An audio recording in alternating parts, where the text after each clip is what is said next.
ngunit hindi ito natapos dahil nagdesisyon siyang tumakbo bilang bise-gobernador ng Ilocos Norte noong 1980. Politikal na karera. Ang kanyang karera bilang politiko ay nagsimula nang siya ay maging bise-gobernador ng Ilocos Norte noong 1980 nang walang kalaban.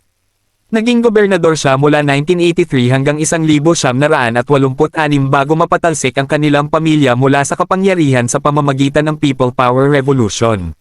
Matapos ang kanilang pagkakatalsik, bumalik sila sa Pilipinas noong 1991 at nagpatuloy si Bongbong sa kanyang karera bilang kinatawan ng ikalawang distrito ng Ilocos Norte mula 1992 hanggang 1995 at muling nahalal noong 2007 hanggang 2010.